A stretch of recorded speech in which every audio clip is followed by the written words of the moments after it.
Did you know that getting triggered can actually be a good thing? Do you find yourself being so exhausted from being what you would call triggered? Well, lately, what I've been noticing is that the word triggered is a really hot button item, really popular, and it's almost being used as much as saying and or the. Hi, my name is Nancy Rebecca. I am a registered nurse. I've been working with the human energy field, working with clients for 30 years now. I've read over 20,000 energy fields. So in this video, I'm going to talk about what's actually happening to your energetic field when you are getting triggered. Okay? So what does getting triggered actually mean? Well, we definitely have emotional responses to things. We can definitely be reactive to things. We can really have our buttons pushed when someone just knows something irritates us and it just really pushes our buttons. But what I'm talking about in the form of being triggered is when you can be having a pretty good day. You're you're kind of happy, you're light, you're dancing around the kitchen to the music, you are excited about going out for the day, that there could be a lot of things really going right, and then suddenly everything seems to be going wrong. So suddenly you're triggered and everything changes. And often you don't know why you're being triggered. You don't know why suddenly you're angry and annoyed. You don't know why suddenly you don't want to be around people when you were about ready to go out of the house with the family on an outing. That is what I mean by the term triggered, where 1 minute you're okay and the next minute you're more than not okay. And I kind of talk about this as the crime doesn't fit the punishment. So meaning that it could be just a little thing that just dropped on the floor, and then suddenly it's like, why did you drop that? Why were you being clumsy? Why weren't you being more careful? And you go after the person.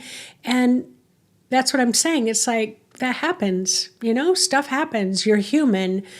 You're going to drop things, but it can really trigger this kind of over the top response. So I'm going to talk about what I see is happening in the energy field. I'm going to talk about some of the main things that how we handle being triggered and what you can start to do with it to start to heal that process. So you're going to see me look down on my paper once in a while to help me to remember everything that I want you to remember. Okay. So what's happening in the auric energy field? So what can happen is, what was I going to say? Oh, so it's just like a turtle that pulls into its shell. You get triggered and the little arms and legs and the head go inside that little protective shell. Well, what happens in the human energy field is your aura gets sucked to the inside of your body, and now suddenly you feel overwhelmed, you feel super vulnerable, and it's like, I just can't be around people right now. The other response that can happen in your aura is your aura can hyper expand. Did you know that it can expand out to hundreds of miles? So now all of a sudden you're triggered and you don't want to get triggered again. You might be in fight, flight, or freeze mode. And now suddenly you want to control your whole environment so that you can feel safer. You start to control the people around you or the events that are happening all around you within your aura. So you expand your aura so you can control everything to feel safe. What ends up happening in this situation is you make your world smaller and smaller and smaller and smaller till you may not even go out of the house anymore because you just don't know if you're going to get triggered again, and so you're trying to avoid getting triggered. The other thing that I see in the energy field, it's just like buttons. You've got all these kind of buttons all over the outside of your aura. So when I'm looking at your aura, it's like I could just touch one of those buttons and it will trigger you. We don't even have to have any type of word exchange. I can just come right up and touch that button, and then suddenly you have this trigger to react. I remember once I was working with someone and I was just explaining about the aura, and I said, you can have different things in your energy field. And I said, like, you've got something right there. And she just started crying, just sobbing uncontrollably, just by me touching that little sensitive spot in the energy field. But before that, it was like butterflies and rainbows. The conversation was very light. So that's how sensitive your energy field can be. What does it look like to me? As a kid, you'd get those little rolls of caps. You take a rock and you hit it and it makes a little popping sound like a firework. Well, it's kind of like that. The little buttons all over. If anybody touches it, then suddenly you just kind of explode with your triggers are activated. The more violent the triggers that are activated, such as war, abuse, can spark I'm going to die triggers. And so it can be the smallest thing, but you have this full body response as if you're going to die. So it's a very serious, who wouldn't want to try to manage those types of triggers? Who wouldn't want to make their world small so that they don't have to feel that? Because it's an energy, I call it's death energy, and it's a certain particular energy in the field where you do literally that gets triggered, especially if you experience some life or death situations and where you really thought you were going to die. If you're in the middle of a grocery store and all of a sudden you're having that full response, you would probably want to make your world much smaller. Your survival chakra is located between the hips. So this is another energetic piece. It flies open. So the more open it is, the more cortisol, the more fight or flight floods through your entire system. So on average, in a very relaxed state, you're, playing a game with your kids, or you're relaxing, watching a really, what I call romantic comedy, and you're just laid back, that survival chakra can be quite small because you're relaxed, you're safe. But when someone has been through things like war, have experienced real dangers, that root chakra can be the size of a dinner plate. And so even if you, as that person, is just trying to relax, playing cards with your kids or watching a romantic comedy, it's just constantly surging through the energy field. Shields, when you are triggered and activated. And remember, I said it doesn't necessarily meet what's really happening. Like your child just dropped a marble on the floor, but maybe it sounded like a gunshot, and now you're yelling at the child for dropping the marble. Well, that's that really enormous response, and it can bring up kind of like these shields of protection or these filters that come through. And then suddenly it's like you can only see during that event that was life-threatening for you. It's almost like you've got your eyes wide open. You're looking at your kitchen. You're turning and looking at the living room. You've got your sweet little dog there, but you cannot see them. It's like this tunnel vision. You can only see that image that's happening in front of you. Well, how does that happen? Well, it happens because right out here in front of you, you have what's called your clairvoyant screens. So clairvoyant means clear seeing. So as spirit, it can shine a light to open your third eye, but when you're triggered and activated into a frightening memory, those memories start flooding your energy field, and then that's all you can see. You're looking at life through those. I remember once I was in Hawaii and ended up living there for about a year, and I really had kind of dropped into a pretty big depression. everything really slowed down. You're on island time.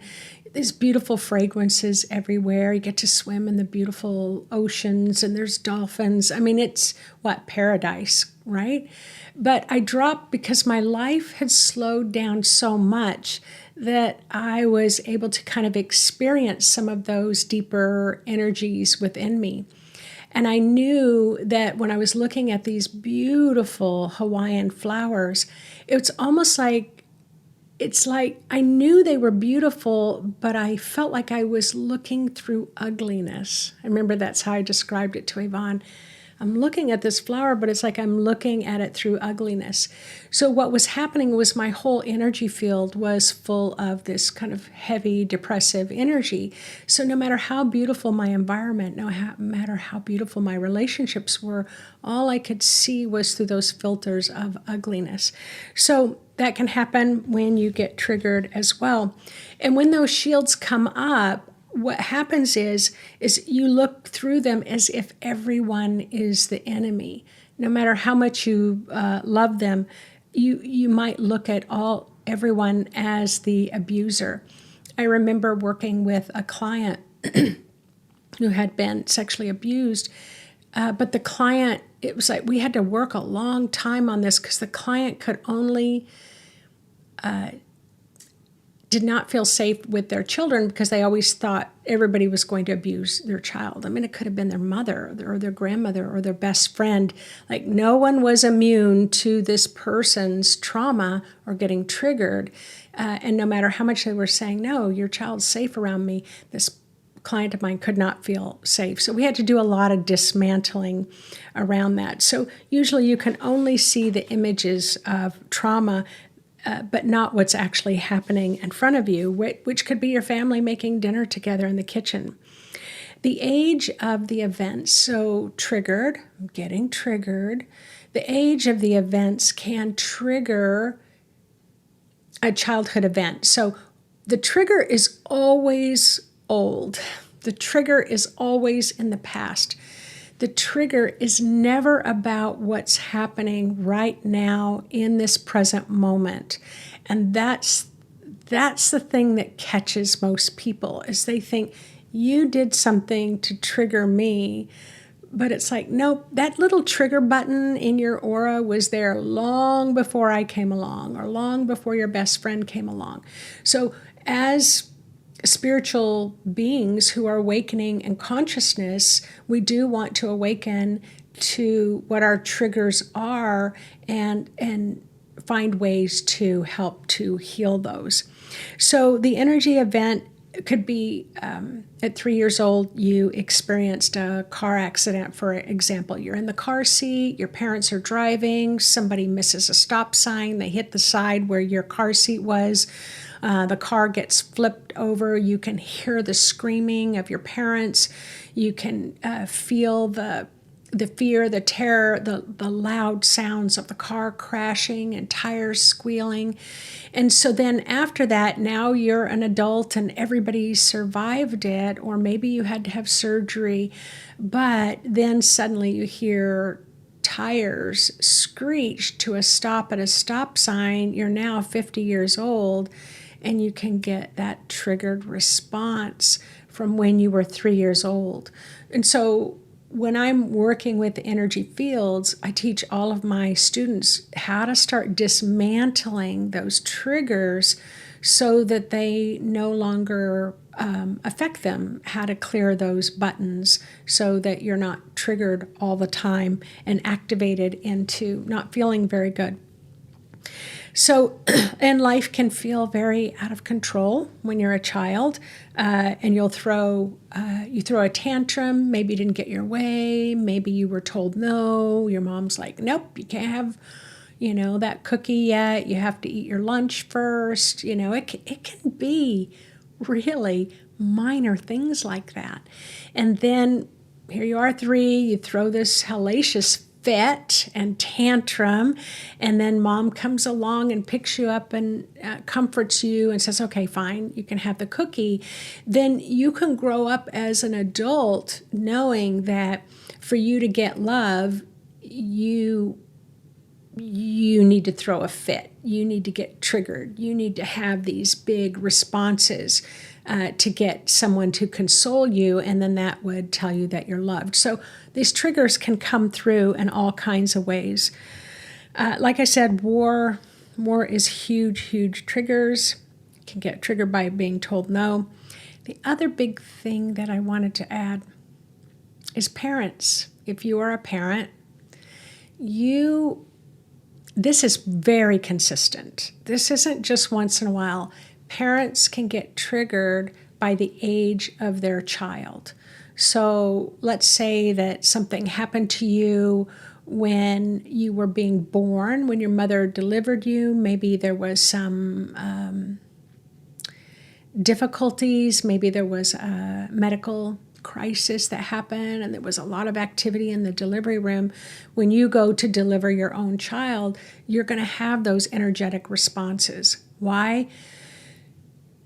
Because these memories are stored in the body. And when it gets triggered like that, it's like your body doesn't know the difference. It feels real to your body.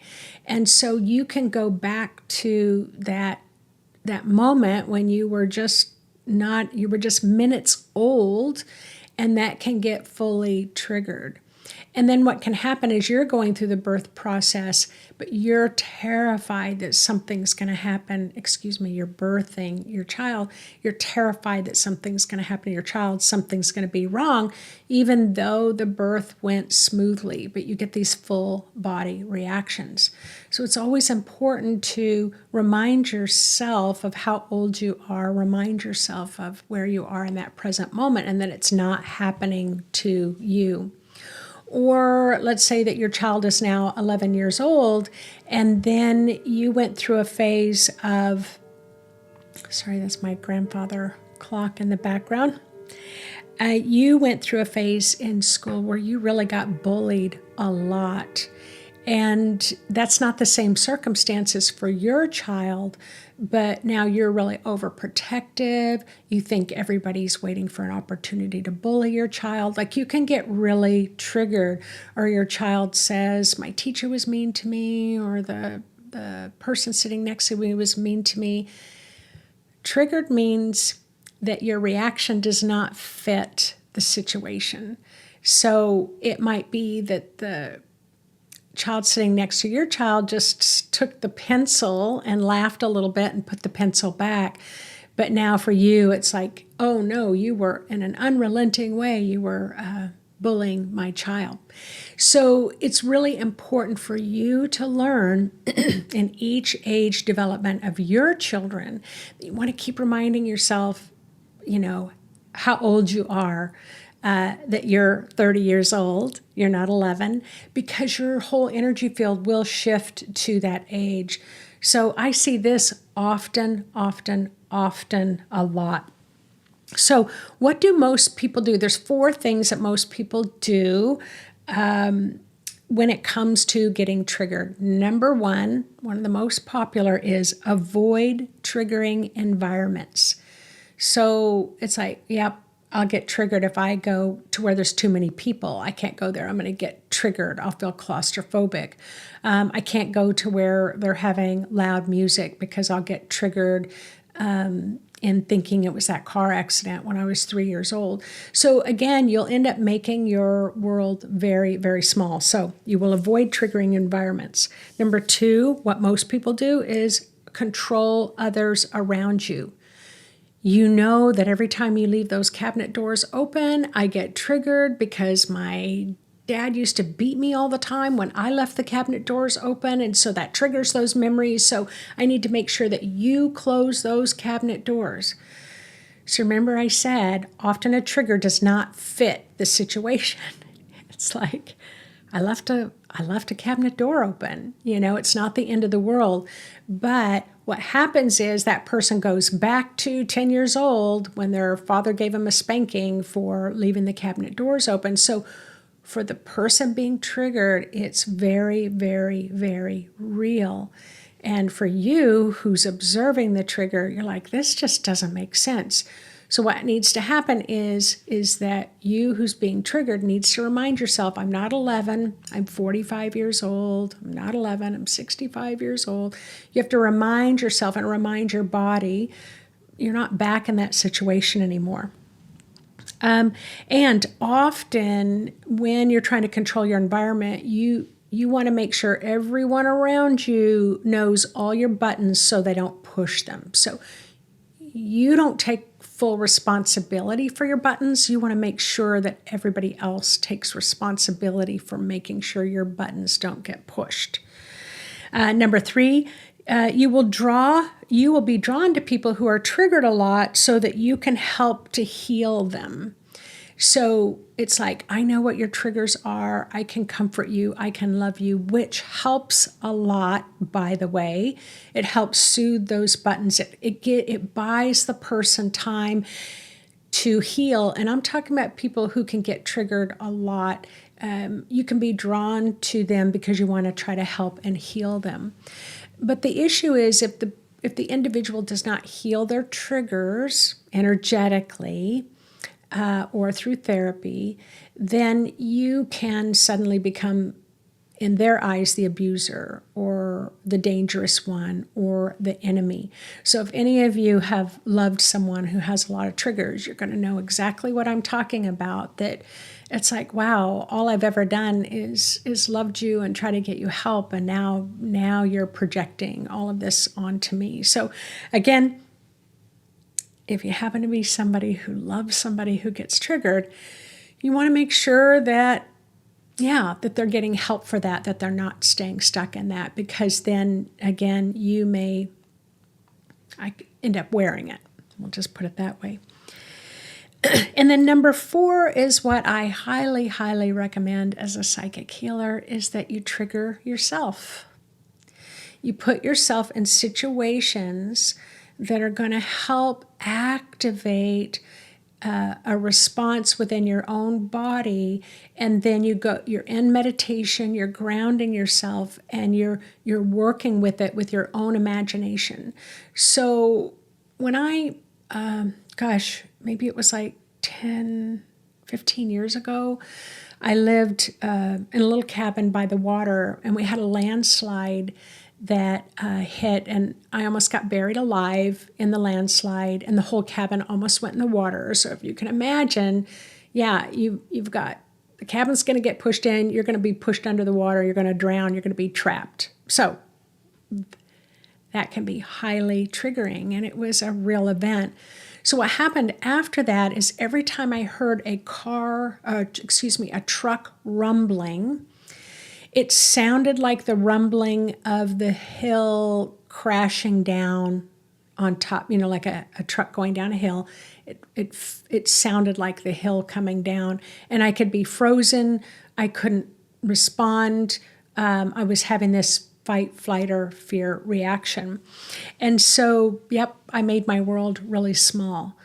What I ended up doing is that when I felt comfortable with it, and I will tell you it was probably about 6 months later, is that I just closed my eyes and I went into meditation, and I was breathing, I was grounding, and then I allowed myself to revisit.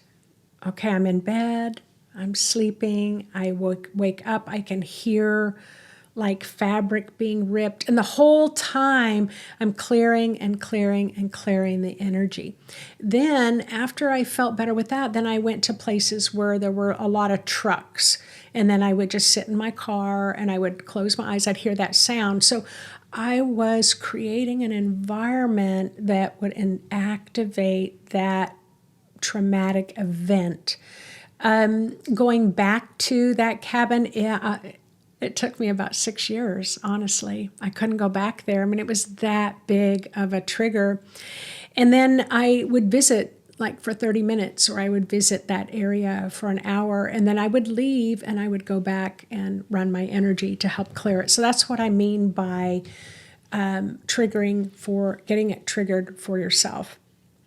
I went to South Africa. I was The Zulu people knew that I was a medicine person, and they wanted to boost my ability to work as a traditional medicine woman.